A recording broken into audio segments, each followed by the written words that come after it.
Hey guys, just wanted to post a quick video on the rhinestone cup. I've had a couple questions not only on YouTube, but on different tumbler groups on how I did it and if I epoxied it, things like that, just different questions.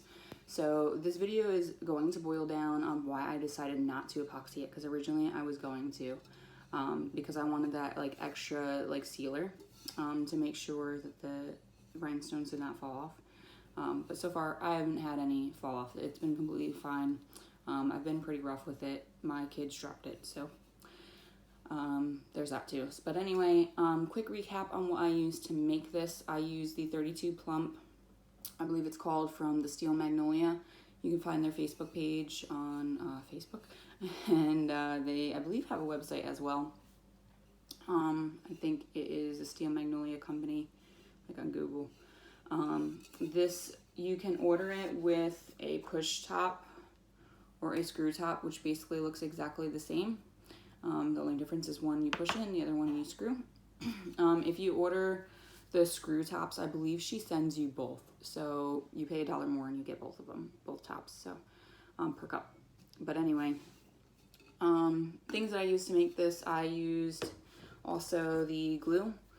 E6000, the one originally had a tip. This one doesn't really matter. It is easier to spread it with a tip.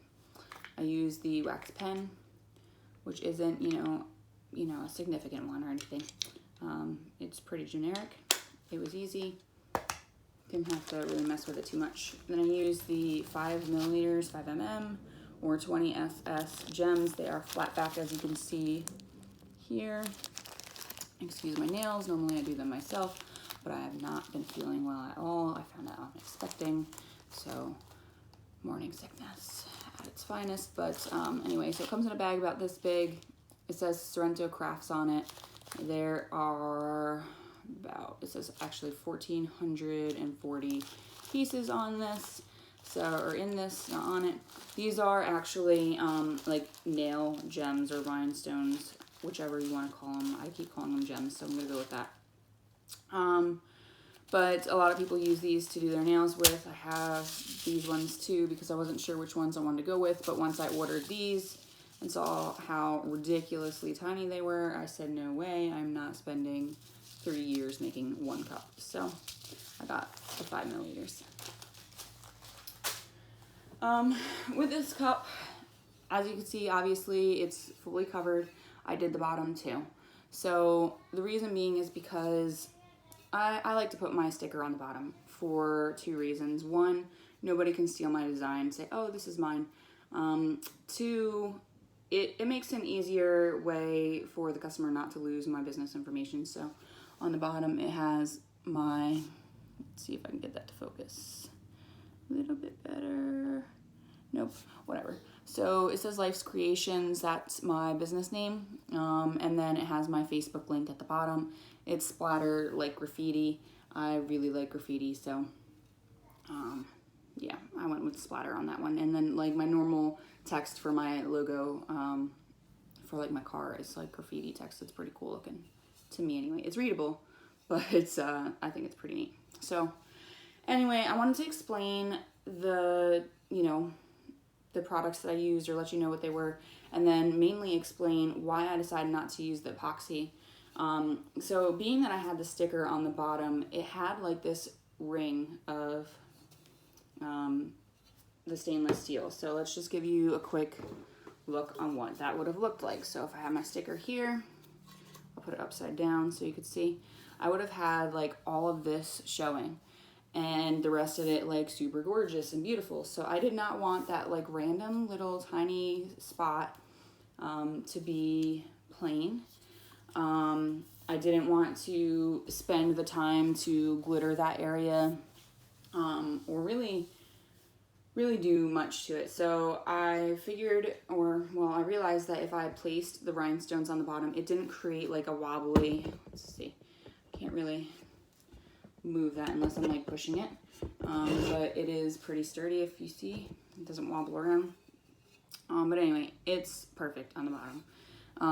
So it kind of fills up that space around my sticker, and like in a few spots it does cover the sticker a little bit, but that's not like a huge concern.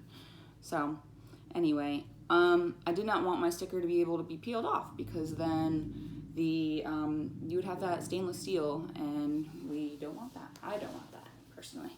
So I decided to epoxy at least where my sticker is, and I kind of like, what do I want to say? I not necessarily struggled with the idea, but I like just kind of like back and forth with the idea of if I wanted to epoxy these or not, because I really didn't want to. I didn't really want the epoxy to steal from the sparkle of these. I know like a lot of the times it makes a lot of things like shinier and prettier, but I've noticed in some instances, in some certain colors, like it really steals from the sparkle, and I was afraid that that would happen with these. So I did a little bit of a research, I did a little bit of research on it, and I saw someone's cup where they epoxied over the rhinestones, and I did not like the way it looked. It looked like bubble wrap, honestly, and I really didn't like that. It really stole from the rhinestones, and I mean, you could still see a little bit of a sparkle. They were still shiny, but they looked flat. And I'll show you, you can actually see what that looks like a little bit on the bottom, because the inner ring right here around the stickers, when I placed the epoxy, it did spread a little bit over that first ring of rhinestones. So I'll see if I can get this to focus a little bit. Okay, you can kind of tell. So I'm going to point with my Apple Pencil, pen, whatever you want to call it. So on this row, you can kind of tell that it's 3D. And then on this entire inner ring, you can tell like it's flat, it looks cloudy. When I go like this, it looks a lot flatter. Like you can definitely tell that this right here is 3D, but this right here, the inside, it's kind of hard to get it at this angle.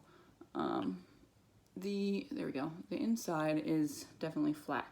So, see what I mean? You see that? You see at least 2 rings, and then you see the one, like you can definitely tell right here. The camera caught this perfect right here. So those are really flat. The way it reflects when light hits it, it's just weird, and it's just not a good time. So I'm glad that I was able to see someone else's cup under epoxy. Now I didn't have I don't know what epoxy she used, but it was blurry and cloudy, and like I said, it looked like bubble wrap, like almost exactly, except like inverted. So instead of the bubbles coming out like this, it was in, so the bubbles were going in. It almost looked like fish eyes on your cup. It wasn't, like I said, wasn't clear. I'm glad that on my cup I'm able to see, like, you know, it is clear. I use the KS resin, so maybe that has a huge play in it. But yeah, it's not something that I would have loved if I put epoxy over the whole thing. So I do not recommend doing that. The E6000 glue is perfect. Like I said, I've been pretty rough on this cup, and my kids have dropped it. So maybe I said that, maybe I didn't. I don't remember, actually. I meant to say it if I didn't. But the E6000 glue has been perfect on this cup. So I hope that answered a couple of your questions. And yeah, if you have any more, just reach out to me. I'd be more than happy to answer them. Thanks so much for watching.